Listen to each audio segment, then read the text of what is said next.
بسم اللہ الرحمن الرحیم۔ سامعین کرام، آپ سن رہے ہیں عمران سیریز کا اردو ناول مثالی دنیا، جس کے مصنف ہیں ایم اے راحت، اور یہ اس سلسلے کی قسط نمبر 7 ہے۔ مجھے امید ہے آپ کو میری یہ کاوش پسند آ رہی ہوگی۔ آپ نے اگر ابھی تک میرا چینل کہانی گھر سبسکرائب نہیں کیا تو ابھی میرے چینل کو سبسکرائب کر کے بیل نوٹیفیکیشن آن کر لیجئے تاکہ آنے والی ہر نئی کہانی کی اطلاع بر وقت آپ تک پہنچ سکے۔ کنگ جو نے نیچے گرتے ہی بجلی کسی تیزی سے اٹھنا چاہا، مگر اسی لمحے عمران نے صوفے پر بیٹھے بیٹھے اپنے پیر مخصوص انداز میں اس کی گردن پر رکھ کر اسے دبا کر گھما دیا، اور اٹھنے کی کوشش کرتا ہوا کنگ جو واپس دھماکے سے قالین پر گر گیا۔ اس نے دونوں ہاتھ تیزی سے عمران کی لات پر ضرب لگانے کے لیے اٹھائے، مگر عمران نے لات کو ذرا سا اور گھما دیا، اور کنگ جو کے اس کی لات تک پہنچتے ہوئے دونوں ہاتھ بے جان ہو کر دھماکوں سے نیچے جا گرے۔ کنگ جو کا چہرہ اس بری طرح مسخ ہو گیا تھا کہ جیسے اس کے جسم کے اندر موجود روح کو کسی نے گندھک کے تیزاب میں ڈال دیا ہو۔ اس کے نہ صرف چہرے پر بلکہ پورے جسم سے پسینے کی دھاریں سی بہہ نکلی تھیں، آنکھیں اوپر کو چڑھ گئیں اور حلق سے آخری لمحات والی خرخراہٹ نکلنے لگی۔ عمران نے لات کو ذرا سا واپس کیا تو کنگ جو کی تیزی سے خراب ہوتی ہوئی حالت دوبارہ بحال ہونے لگ گئی، اور اس نے بے اختیار لمبے لمبے سانس لینا شروع کر دیے۔ بتاؤ کس نے ٹپ دی تھی مارگریٹ کے قتل کی، ورنہ زندگی کا سب سے ہولناک عذاب تمہیں بھگتنا پڑے گا۔ اگر سچ بتاؤ گے تو زندہ چھوڑ دوں گا، عمران نے انتہائی سرد لہجے میں غراتے ہوئے کہا۔ ویلس نے، کنگ جو کے حلق سے خرخراتی ہوئی آواز نکلی۔ کون ویلس؟ پوری تفصیل بتاؤ، عمران نے اسی طرح سخت لہجے میں کہا۔ مجھے چھوڑ دو، میرا وعدہ ہے کہ میں تمہیں سب کچھ بتا دوں گا۔ جوانہ جانتا ہے کہ میں جو وعدہ کرتا ہوں اسے ہر قیمت پر پورا کرتا ہوں، کنگ جو نے اس بار انتہائی عاجزانہ لہجے میں کہا۔ یس باس، اس کے متعلق ان دنوں بھی مشہور تھا کہ یہ وعدے کا پابند ہے۔ ویسے بھی اگر اس نے وعدہ پورا نہ کیا تو اس کا حشر اور زیادہ عبرتناک ہوگا، جوانہ نے کہا، اور عمران نے لات ہٹا لی۔ چند لمحوں تک تو کنگ جو لمبے لمبے سانس لیتا رہا، پھر اس نے دونوں ہاتھ اٹھا کر اپنی گردن مسلی، اور اس کے بعد وہ اٹھ کر کھڑا ہو گیا۔ یہیں بیٹھ جاؤ صوفے پر، عمران نے غراتے ہوئے کہا۔ شراب، مجھے شراب پینے دو، میرے اوسان خراب ہو رہے ہیں، کنگ جو نے دونوں ہاتھوں سے مسلسل گردن کو مسلتے ہوئے کہا۔ نہیں، ہماری موجودگی میں شراب پینا منع ہے۔ یہ جوزف 8 بوتلیں روز پیتا تھا، اس نے شراب چھوڑ دی ہے، اور جوانہ کے بارے میں تو تم بہتر سمجھتے تھے۔ اور سنو، ابھی میں نے تم سے صرف اس لیے رعایت کی ہے کہ تم نے جوانہ سے الجھنے کے بجائے اس کی قدر کی تھی، ورنہ اب تک تو تمہاری روح میرے سوالوں کے جواب دے کر فارغ ہو چکی ہوتی، عمران نے انتہائی سخت لہجے میں کہا۔ اب مجھے معلوم ہو گیا ہے کہ جوانہ جیسے آدمی نے تمہارے پاس ملازمت کیوں کی ہے۔ تم نہ جانے کیا کرتے ہو۔ آج تک میں نے چند لمحوں میں اس قدر عذاب اپنے جسم پر کبھی بھی نہیں جھیلا۔ بہرحال میں نے وعدہ کیا ہے، اس لیے میں تمہیں بتا دیتا ہوں، ورنہ جوانہ جانتا ہے کہ ہم پیشہ ور کلرز کبھی کسی کو ٹپ کے بارے میں نہیں بتاتے، کنگ جو نے کہا۔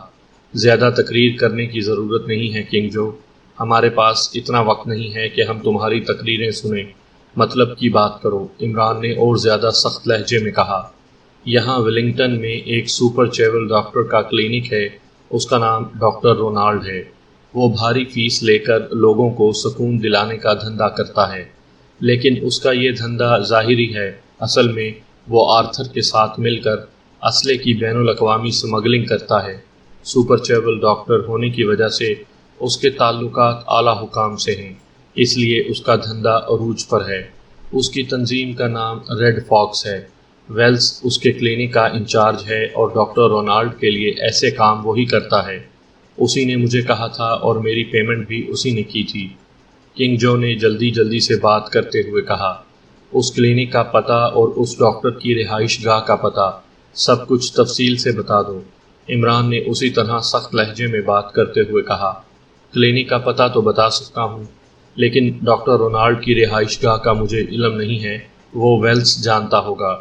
کنگ جو نے جواب دیا اور اس کے ساتھ ہی اس نے کلینک کا نام اور پتہ بتا دیا۔ اس ویلز کو فون کرو اور معلوم کرو کہ کیا ڈاکٹر رونالڈ کلینک میں موجود ہے یا نہیں، اور اگر موجود نہیں ہے تو اس کا ہوم ایڈریس معلوم کرو۔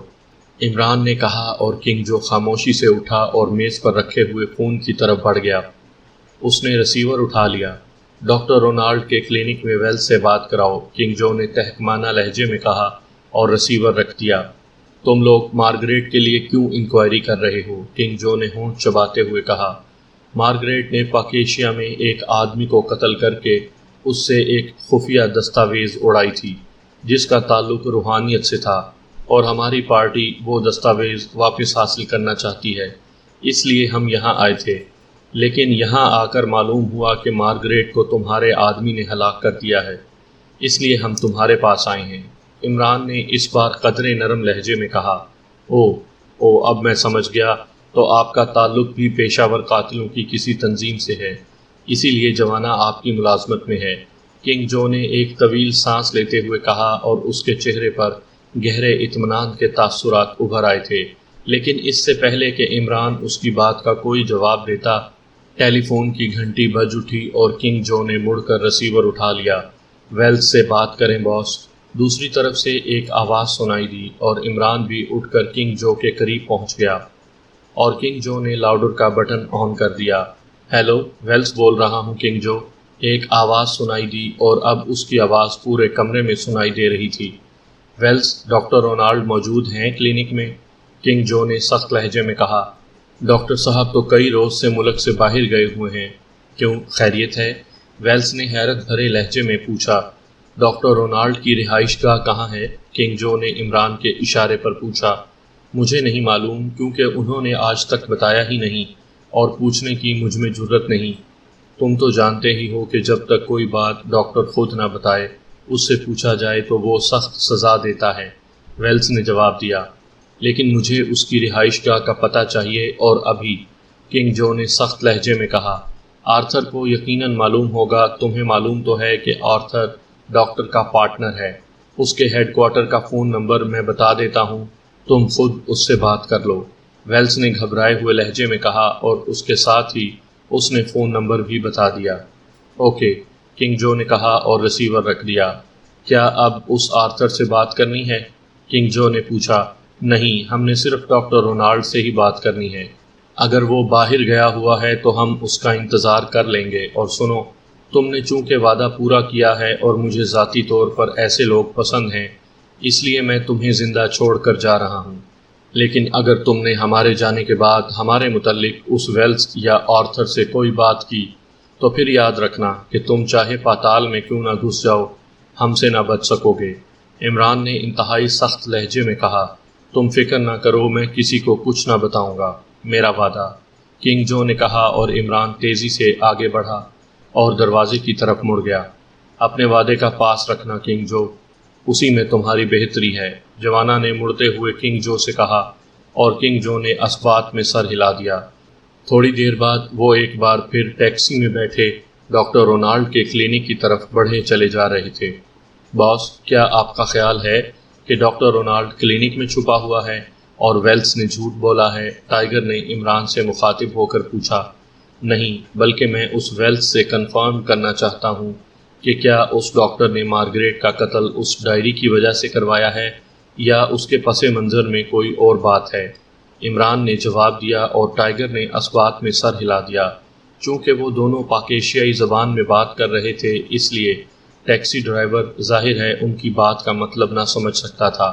تھوڑی دیر بعد ٹیکسی کلینک کے سامنے پہنچ کر رک گئی اور عمران نیچے اتر آیا۔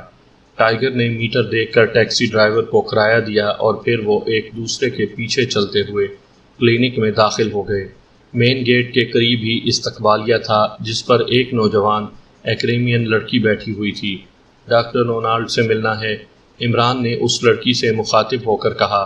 سوری جناب، ڈاکٹر رونالڈ صاحب تو ملک سے باہر گئے ہوئے ہیں، اگر آپ ڈاکٹر ویلز سے ملنا چاہیں تو میں آپ کو وقت دے سکتی ہوں، لڑکی نے کاروباری انداز میں مسکراتے ہوئے کہا۔ لیکن کسی لفافے میں پیک کر دیجیے گا، ورنہ وہ بڑی تیزی سے غائب ہو جاتا ہے، عمران نے اس بات میں سر ہلاتے ہوئے کہا۔ لفافے میں پیک؟ کیا مطلب؟ لڑکی نے بری طرح چونک کر حیرت بھرے لہجے میں پوچھا۔ میں وقت کی بات کر رہا ہوں جو آپ دیں گی، عمران نے بڑے معصوم سے لہجے میں کہا، اور لڑکی بے اختیار ہنس پڑی۔ آپ نے واقعی دلچسپ بات کی ہے، میرا مطلب تھا میں آپ کی ڈاکٹر ویلز سے ملاقات کرا سکتی ہوں، لڑکی نے ہنستے ہوئے کہا۔ پھر ہمیں لفافوں میں پیک کر کے بھجوائیے گا، کیونکہ ہمیں روحانی معالجوں سے ڈر لگتا ہے، اس لیے ہم بھی غائب ہو سکتے ہیں، عمران نے کہا، اور اس بار لڑکی پہلے سے زیادہ زوردار انداز میں کھلکھلا کر ہنس پڑی۔ $1000، لڑکی نے ہنستے ہوئے کہا۔ تو عمران نے مڑ کر جوزف کی طرف دیکھا، اور جوزف نے جیب سے ہزار ڈالروں کی ایک موٹی گڈی نکال کر اس میں سے ایک نوٹ نکالا اور بڑی لاپرواہی سے لڑکی کے سامنے پھینک دیا۔ لڑکی کی آنکھوں میں $1000 کے نوٹوں کی اتنی موٹی گڈی دیکھ کر بے پناہ چمک ابھر آئی۔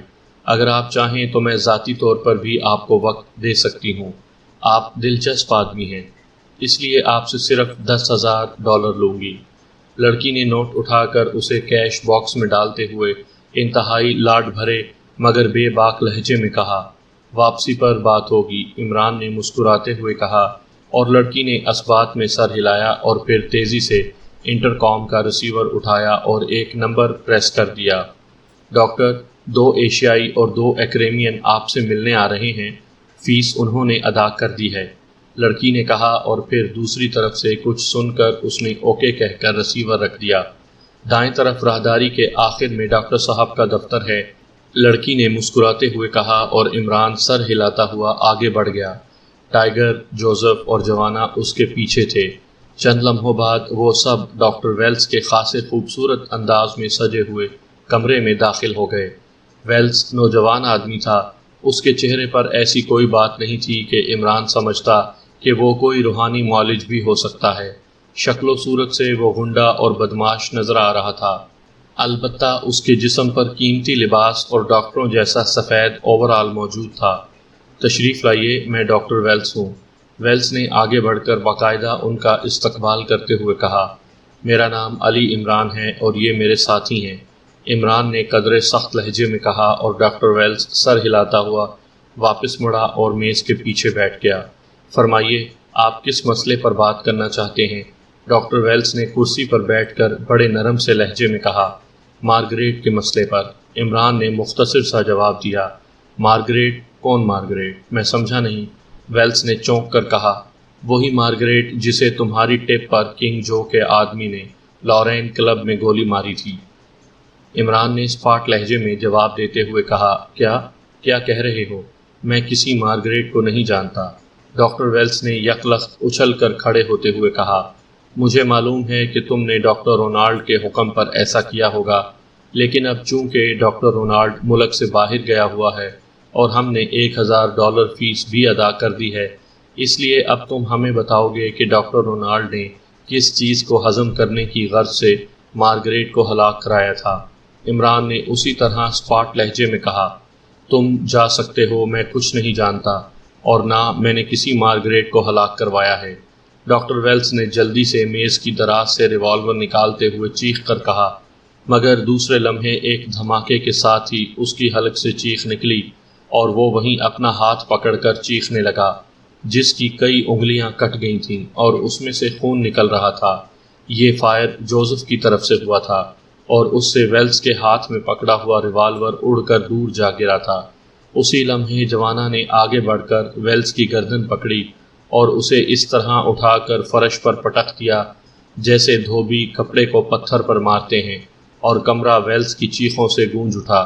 بتاؤ ورنہ، جوانا نے جھک کر ایک بار پھر اسے گردن سے پکڑا اور ہاتھ اونچا کر دیا۔ ویلز ہوا میں لٹکا ہوا بری طرح ہاتھ پیر مار رہا تھا۔ اسی لمحے دروازہ کھلا اور کاؤنٹر پر بیٹھی ہوئی لڑکی تیزی سے اندر داخل ہوئی، مگر اس سے پہلے کہ اسے کمرے کی صورتحال سمجھ میں آتی، جوزف کا ہاتھ گھوما اور لڑکی بری طرح چیختی ہوئی قالین پر گری اور ساکت ہو گئی۔ بولو، جوانا نے ویلز کو اس کے قدموں پر کھڑے کرتے ہوئے غرا کر کہا، لیکن اس کی گردن ابھی تک اس کے ہاتھ میں ہی تھی۔ بتاتا ہوں، میری گردن چھوڑو، میں بتاتا ہوں، ویلز نے رک کر انتہائی خوف زدہ لہجے میں کہا، اور جوانا نے اسے ایک طرف صوفے پر دھکیل دیا۔ جبکہ عمران سامنے والے صوفے پر اطمینان سے بیٹھا ہوا تھا۔ بتاؤ، ورنہ اس کے بعد تمہارے جسم کی ایک ایک ہڈی توڑ دی جائے گی، عمران نے غراتے ہوئے کہا۔ بتاتا ہوں، ویلس نے دونوں ہاتھوں سے اپنی گردن کو ملتے ہوئے انتہائی خوفزدہ لہجے میں کہا۔ وہ واقعی اب بے حد خوفزدہ نظر آ رہا تھا۔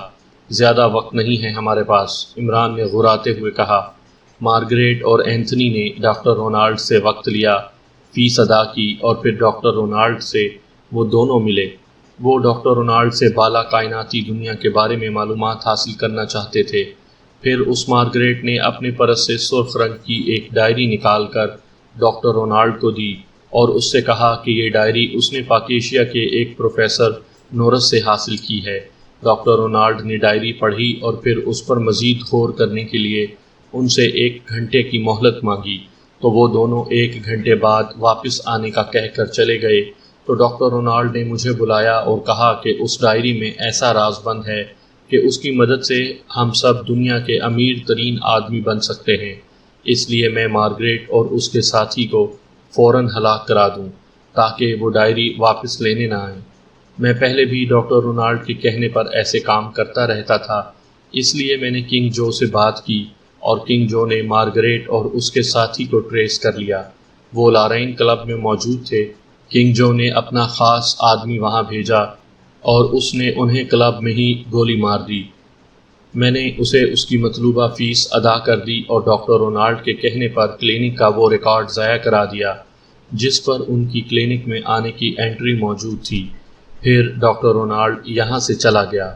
اس کے بعد اس کا فون آیا کہ وہ فوری طور پر ملک سے باہر جا رہا ہے اور اس کی عدم موجودگی میں کلینک میں سنبھالوں، اور اگر پولیس یا اور کوئی ایجنسی مارگریٹ کے سلسلے میں انکوائری کے لیے آئے تو میں انہیں ٹال دوں، اور اگر وہ زیادہ تنگ کریں تو میں ڈاکٹر رونالڈ کے پارٹنر آرتھر کو اطلاع کر دوں، وہ خود ہی انہیں سنبھال لے گا۔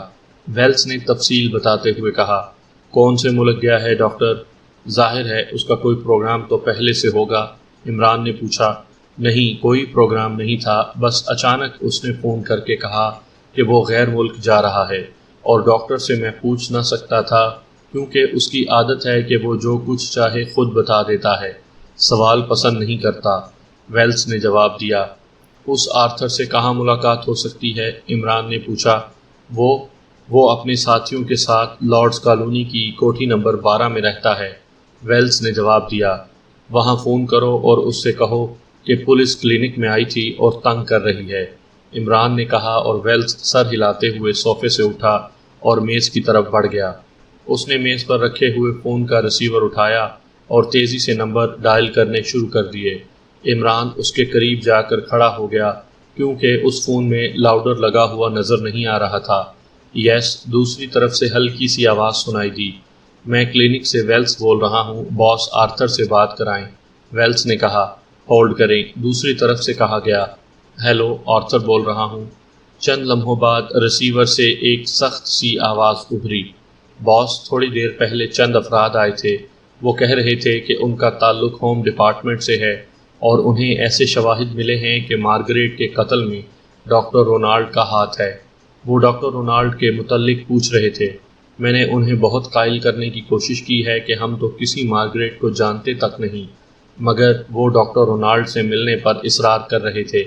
میں نے انہیں جب بتایا کہ ڈاکٹر رونالڈ ملک سے باہر گئے ہوئے ہیں اور کچھ پتہ نہیں کہ کب واپس آئیں گے تو وہ چلے گئے، لیکن اب میں نے محسوس کیا ہے کہ کلینک کی خفیہ نگرانی کی جا رہی ہے۔ میں نے سوچا آپ کو اطلاع کر دوں، کیونکہ ڈاکٹر صاحب نے کہا تھا کہ اگر کوئی ایسی ویسی بات ہو تو میں آپ کو مطلع کر دوں۔ ویلس نے تفصیل سے بات کرتے ہوئے کہا۔ تم فکر نہ کرو، میں سنبھال لوں گا، ہوم ڈپارٹمنٹ میں میرے آدمی موجود ہیں، دوسری طرف سے آرتھر نے جواب دیا۔ شکریہ جناب، ویسے ڈاکٹر صاحب کب واپس آ رہے ہیں؟ ویلس نے عمران کی طرف دیکھتے ہوئے کہا، جیسے وہ اسے یقین دلانا چاہتا ہو کہ اس نے عمران سے غلط بات نہیں کی تھی۔ ابھی کوئی اطلاع نہیں ہے، دوسری طرف سے کہا گیا، اور ویلس نے شکریہ ادا کر کے ریسیور رکھ دیا۔ لیکن اس سے پہلے کہ وہ کوئی بات کرتا، عمران پیچھے ہٹا اور اس کا بازو یک لخت بجلی کی سی تیزی سے گھوما اور انگلی کا مڑا ہوا ہک پوری قوت سے ویلس کی کن پٹی پر پڑا۔ اور ویلس بری طرح چیختا ہوا اچھل کر 2 قدم دور ایک دھماکے سے جا گرا۔ نیچے گر کر اس نے اٹھنے کی لاشعوری کوشش کی ہی تھی کہ عمران کی لات حرکت میں آئی اور ویلس کا جسم ایک جھٹکا کھا کر ساکت ہو گیا۔ ٹائیگر اور جوانا، تم باہر جاؤ اور جا کر اس لڑکی کے علاوہ اگر کوئی اور بھی کلینک میں موجود ہو تو انہیں بے ہوش کر کے یہاں اٹھا لاؤ، اور جوزف تم یہاں سے رسی کا کوئی بنڈل تلاش کرو تاکہ ان سب کو باندھا جا سکے۔ عمران نے ویلس کے بے ہوش ہوتے ہی کہا، باس سب کا خاتمہ نہ کر دیں، آخر انہوں نے مارگریٹ کا قتل کیا ہے۔ جوانا نے کہا، نہیں، مارگریٹ یہاں کی شہری تھی، اس لیے یہاں کی پولیس جانے اور یہ لوگ۔ میرا مقصد صرف اس وقت تک انہیں بے ہوش رکھنا ہے جب تک میں اس آرتھر تک نہ پہنچ جاؤں۔ مجھے یقین ہے کہ ڈاکٹر رونالڈ ملک سے باہر نہیں گیا، بلکہ وہ اس ڈائری کی مدد سے کہیں بیٹھا بالا کائناتی دنیا تک پہنچنے کی کوشش میں مصروف ہوگا۔ عمران نے جواب دیا اور جوانا نے اس بات میں سر ہلا دیا اور پھر ٹائیگر کے پیچھے کمرے سے باہر نکل گیا۔ تھوڑی دیر بعد ٹائیگر ایک اور آدمی کو بے ہوش کر کے اس کمرے میں لے آیا۔ جوزف رسی کا ایک بڑا گچھا کہیں سے ڈھونڈ لایا تھا، چنانچہ ان تینوں کو رسیوں سے باندھ کر ان کے منہ میں کپڑے ٹھونس دیے گئے اور پھر وہ سب کلینک سے باہر آ گئے۔ ٹائیگر نے کلینک کا دروازہ بند کر کے اس پہ کلوزڈ کی تختی لٹکا دی تاکہ فوری طور پر کوئی اندر نہ جا سکے، اور پھر کچھ دور چلنے کے بعد انہیں خالی ٹیکسی مل گئی۔ عمران نے اسے مین مارکیٹ لے جانے کے لیے کہا اور ٹیکسی ڈرائیور نے سر ہلاتے ہوئے ٹیکسی آگے بڑھا دی۔ مین مارکیٹ جانے کا سن کر ہی ٹائیگر سمجھ گیا تھا کہ عمران آرتھر کے پاس میک اپ میں جانا چاہتا ہے۔ مین مارکیٹ میں پہنچ کر عمران نے ٹیکسی چھوڑ دی اور پھر مختلف دکانوں سے ریڈی میڈ میک اپ کے لیے بنیادی چیزوں کی خریداری کے بعد وہ ایک ریستوران کے قریب پہنچ گئے۔ تم دونوں یہیں ٹھہرو، تمہیں میک اپ کی ضرورت نہیں ہے، صرف میں اور ٹائیگر میک اپ کریں گے، کیونکہ آرتھر وہاں اکیلا نہیں ہوگا، عمران نے کہا، اور جوزف اور جوانا دونوں نے اسوات میں سر ہلا دیے۔ عمران نے ریڈی میڈ میک اپ کا ایک باکس ٹائیگر کے حوالے کیا اور پھر وہ دونوں علیحدہ علیحدہ چلتے ہوئے ریستوران میں داخل ہوئے اور ہال سے گزر کر وہ باتھ روم کی طرف بڑھ گئے۔ ریستوران کا ہال چونکہ کھچا کھچ بھرا ہوا تھا، اس لیے ان کا کسی نے نوٹس نہ لیا۔ 10 منٹ بعد عمران جب باتھ روم سے نکلا تو اس کا چہرہ بدلا ہوا تھا، وہ اب ایکریمی لگ رہا تھا۔ باتھ روم سے نکل کر وہ اطمینان سے چلتا ہوا ریستوران کے گیٹ سے باہر آ گیا، اور چند لمحوں بعد ٹائیگر بھی بدلے ہوئے حلیے میں باہر آ گیا، اور چند لمحوں کے بعد ایک بار پھر ٹیکسی انہیں اٹھائے ہوئے لارڈز کالونی کی طرف بڑھ رہی تھی۔ لارڈز کالونی کے پہلے چوک پر عمران نے ٹیکسی چھوڑ دی اور پیدل ہی کوٹھی نمبر 12 کی طرف چل پڑے۔ ہمارا تعلق ہوم ڈپارٹمنٹ سے ہے، عمران نے کوٹھی کے پھاٹک پر پہنچ کر کہا، اور اس کے ساتھ ہی اس نے ہاتھ اٹھا کر کال بیل کا بٹن دبا دیا۔ چند لمحوں بعد سائڈ پھاٹک کھلا اور ایک نوجوان باہر آ گیا۔ اس کے جسم پر چست لباس تھا۔ آرتھر سے کہو کہ ہوم ڈپارٹمنٹ سے انسپیکٹر فریڈ آیا ہے، عمران نے خالصتاً ایکریمین لہجے میں کہا۔ اوہ یس سر، نوجوان نے ہوم ڈپارٹمنٹ کا نام سنتے ہی کہا اور تیزی سے مڑ کر واپس چلا گیا۔ البتہ جاتے ہوئے وہ سائڈ پھاٹک کو اندر سے بند کر گیا تھا۔ 10 منٹ بعد پھاٹک ایک بار پھر کھلا اور وہی نوجوان باہر آ گیا۔ تشریف لائیے جناب، نوجوان نے کہا اور ایک طرف ہٹ گیا۔ عمران سر ہلاتا ہوا اندر داخل ہوا، اس کے پیچھے ٹائیگر، جوزف اور جوانا اندر داخل ہوئے۔ یہ ایک بے حد وسیع اور شاندار کوٹھی تھی۔ وسیع و عریض پورچ میں 2 قیمتی کاریں موجود تھیں، جبکہ برآمدے میں 4 آدمی کھڑے ہوئے تھے۔ ملازم نے پھاٹک بند کیا اور پھر انہیں ساتھ لے کر وہ لان کو کراس کر کے برآمدے میں آیا، اور برآمدے کی سائیڈ میں ایک کھلا ہوا دروازہ موجود تھا۔ تشریف رکھیے، باس آ رہے ہیں، ملازم نے دروازے کی سائیڈ پر رکتے ہوئے کہا، اور عمران اور اس کے ساتھی اندر داخل ہو گئے۔ یہ ایک خاصا بڑا کمرہ تھا جسے انتہائی قیمتی اور دیدہ زیب فرنیچر سے سجایا گیا تھا۔ ابھی انہیں کھڑے چند ہی لمحے گزرے تھے کہ اندرونی دروازہ کھلا اور ایک نوجوان اندر داخل ہوا۔ عمران اس کا چہرہ دیکھ کر چونک پڑا۔ اس کا چہرہ زخموں کے مندمل نشانات سے بھرا ہوا تھا، جس کی وجہ سے وہ خاصا بھیانک اور مکروہ سا لگ رہا تھا۔ لیکن اندر داخل ہوتے ہی جیسے ہی اس نوجوان کی نظریں جوانہ پر پڑیں وہ بے اختیار اچھل پڑا۔ جوانہ بھی چونک پڑا۔ تم جوانہ اور یہاں؟ مگر مجھے تو بتایا گیا تھا کہ ہوم ڈپارٹمنٹ سے آدمی آئے ہوئے ہیں۔ آنے والے نے انتہائی حیرت بھرے لہجے میں کہا، تمہیں درست بتایا گیا ہے، میرا نام انسپکٹر فریڈ ہے اور میں ہوم ڈپارٹمنٹ کے ایک خصوصی شعبے سے متعلق ہوں، اور تمہاری اطلاع کے لیے بتا دوں کہ حکومت ایکریمیا نے جوانہ کی خدمات اس خصوصی شعبے کے لیے حاصل کر لی ہیں۔ یہ اب سرکاری آدمی ہے، عمران نے مسکراتے ہوئے کہا۔ مگر خیر ٹھیک ہے، فرمائیے۔ جوانہ جانتا ہے کہ میرا نام آرتھر ہے۔ نوجوان نے کوئی بات کرتے کرتے موضوع بدلتے ہوئے قدرے اسپاٹ لہجے میں کہا، ڈاکٹر رونالڈ کہاں ہے؟ عمران نے بھی اسپاٹ لہجے میں سیدھی بات کرتے ہوئے کہا، ڈاکٹر رونالڈ ملک سے باہر گیا ہوا ہے۔ آرتھر نے ہونٹ چباتے ہوئے کہا، لیکن ہمیں اطلاع ملی ہے کہ وہ اس کوٹھی میں چھپا ہوا ہے۔ عمران نے کرخت لہجے میں کہا، جب میں کہہ رہا ہوں کہ وہ ملک سے باہر گیا ہوا ہے تو پھر تمہیں سمجھ لینا چاہیے کہ وہ واقعی ملک سے باہر ہے۔ اور یہ بھی سن لو کہ ہوم ڈپارٹمنٹ کا چیف سیکرٹری اینتھنی آرنلڈ میرا گہرا دوست ہے۔ آرتھر نے انتہائی نفرت بھرے لہجے میں کہا، ہوگا، ہمارے شعبے کا اس سے کوئی تعلق نہیں ہے، اس لیے اس کی دھونس دینے کی ضرورت نہیں ہے۔ بہتر یہ ہے کہ تم ڈاکٹر رونالڈ کو باہر لے آؤ، اس نے ایک عورت اور مرد کو قتل کرایا ہے۔ عمران نے پہلے سے زیادہ سخت لہجے میں کہا، شٹ اپ۔ آرتھر کی رہائش گاہ پر کھڑے ہو کر تم جیسے حقیر انسپکٹر کی جرأت کیسے ہوئی کہ تم میرے ساتھ ایسے لہجے میں بات کرو؟ دفع ہو جاؤ یہاں سے اور جو جی چاہے کرتے پھرو۔ اگر دوبارہ تم یہاں نظر آئے تو تمہاری لاشیں بھی کسی کو نہ ملیں گی، اور اگر تمہیں مجھ پر یقین نہ آ رہا ہو تو جوانہ سے پوچھ لو، یہ مجھے اچھی طرح جانتا ہے۔ آرتھر نے انتہائی غصیلے لہجے میں کہا، کیوں جوانہ؟ مسٹر آرتھر درست کہہ رہے ہیں۔ عمران نے مڑ کر جوانہ سے مخاطب ہو کر کہا، بالکل ماسٹر، لیکن مسٹر آرتھر سے میں علیحدگی میں بات کرتا ہوں، مجھے یقین ہے کہ بات طے ہو جائے گی۔ جوانہ نے مسکراتے ہوئے کہا اور آرتھر کی طرف بڑھا، میرے ساتھ آؤ آرتھر۔ جوانہ نے بڑے دوستانہ لہجے میں کہا، بات طے ہونے کا مطلب یہی ہے کہ میں تمہیں رشوت دوں گا، منہ دھو رکھو۔ آرتھر اور زیادہ اکڑ گیا، ارے میری بات تو سنو، خواہ مخواہ غصے میں آنے کی ضرورت نہیں ہے۔ جوانہ نے بڑے دوستانہ انداز میں اس کا بازو پکڑا اور اسے ساتھ لے کر ایک سائیڈ کی طرف بڑھنے لگا، مگر دوسرے لمحے آرتھر کے حلق سے اچانک گھٹی گھٹی سی چیخ نکلی اور اس کے ساتھ ہی وہ اچھل کر ایک دھماکے سے قریبی صوفے پر جا گرا اور فوراً ہی بے حس ہو گیا۔ جوانہ نے اچانک اس کا بازو چھوڑ کر دونوں بازو لہرائے، بجلی کی سی تیزی سے اس نے ایک ہاتھ اس کے کندھے پر رکھا اور دوسرے ہاتھ سے اس کا سر پکڑ کر ایک جھٹکے سے گردن کو گھمایا۔ یہ اس عمل کا نتیجہ تھا کہ آرتھر کے حلق سے گھٹی گھٹی سی چیخ نکلی اور اس کے ساتھ ہی اس کا جسم بے جان ہو گیا اور جوانہ نے اسے صوفے پر اچھال دیا۔ یہ بے حد تیز آدمی ہے، اس نے یقیناً باہر اپنے مسلح ساتھیوں کو چھپا رکھا ہوگا، جوانہ نے مڑتے ہوئے کہا اور عمران مسکرا دیا، مجھے خوشی ہے کہ تم نے عقل سے کام لینا سیکھ لیا ہے۔ بہرحال اب میں نے اس سے پوچھ گچھ کرنی ہے اور میں اس کام میں کوئی مداخلت نہیں چاہتا۔